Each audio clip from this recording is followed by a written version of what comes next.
Guys, Joseph here.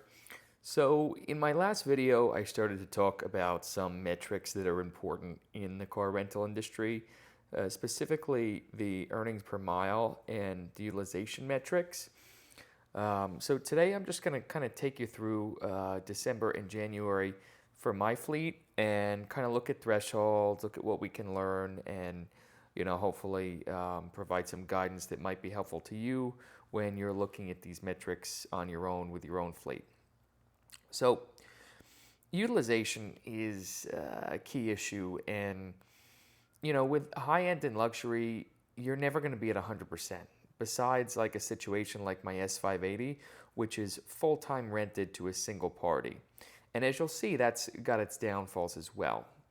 For example, it's full time rented. Yes, we're winning, but 3,000 miles a month is 100 miles a day. That's actually not that bad because a Turo rental caps out. Pretty much the lowest you can do short of supercars is 100 miles a day. So I'm basically getting my 100 miles a day. Is that depreciating the car pretty quickly? Yeah. I mean, 30,000 miles a year.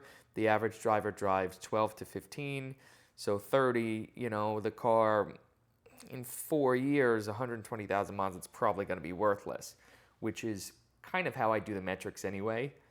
I like to take a look at a payment and basically, assume that when the payments are over, which, 48 months, 60 months, that the car will be worth nothing. And that's a safe way to do it.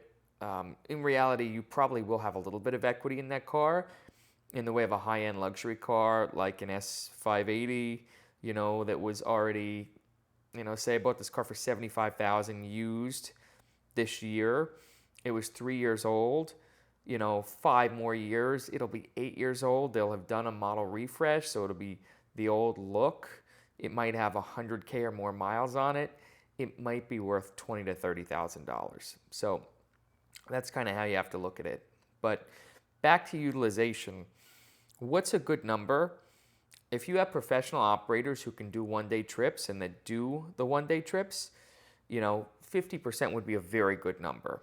Like the Porsche Cayenne, this car got out over half the time in December. My Maserati GT got out quite often in December as well, 60% of the time. That's great. 23%, this car was off the road for some of this trip, and 26% with the Hummer. I think that's just a matter of taste and waiting to build a profile. It's not a bad car. It's just not going out for whatever reason. And I did tell the operators, when you see a 20-something percent, it might be time to lower the price or change some of the other restrictions like miles. Like, with an EV, yes, it's a lease, so I have to worry about those miles. But, if you look at the utilization, the pro rata, 100 miles a day seems light. I mean, call it a 12,000 mile a year lease. So that's 1,000 miles a month you can do. That's 10 trips, at 100 miles. You could probably even allow more than that because I'm in South Florida with this car. People aren't really going that distance. So what else is to be learned from this? The earnings per mile on a leased vehicle, you want to compare that to your cost per mile, which is dividing, the miles that you get annually by your annual cost for the lease. If you're consistently under your earnings per mile, every single mile, you're just going to end up upside down. The only way you're going to win there is if you sell so many miles that you get to the overage territory, and each additional mile is costing you at that overage 25 cents a mile. So if you did the 30,000 miles, then you sold 20,000 additional miles, and they're costing you 25 cents. Yes, you would owe a payment, but you'd actually be making money on that overage. You just have to make sure to set aside for that payment. So we have that. We have the utilization for the following month.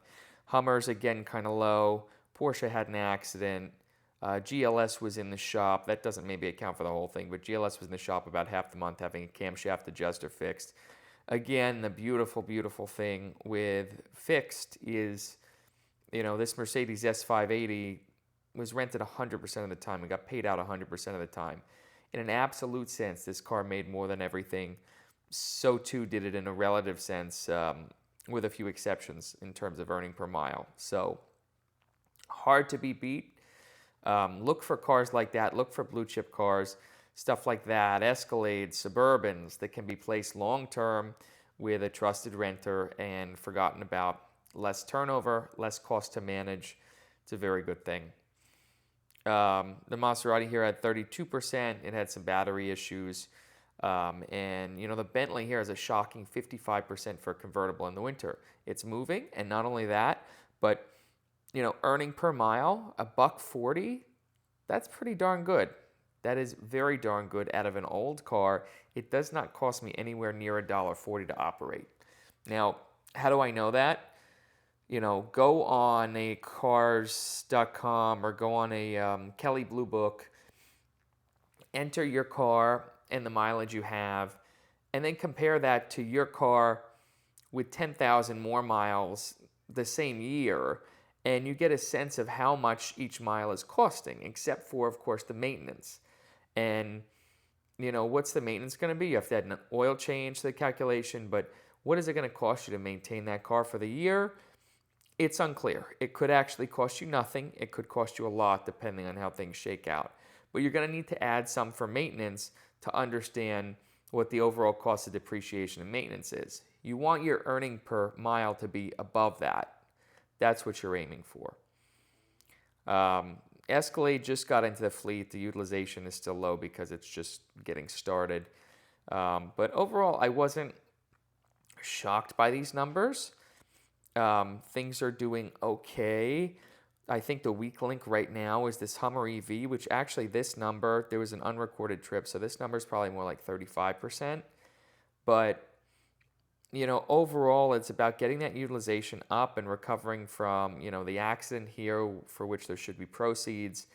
The mechanical issue here, if you can avoid those, it's quite possible to be in at least the 30s and 40s for all these cars, which would yield better absolute numbers.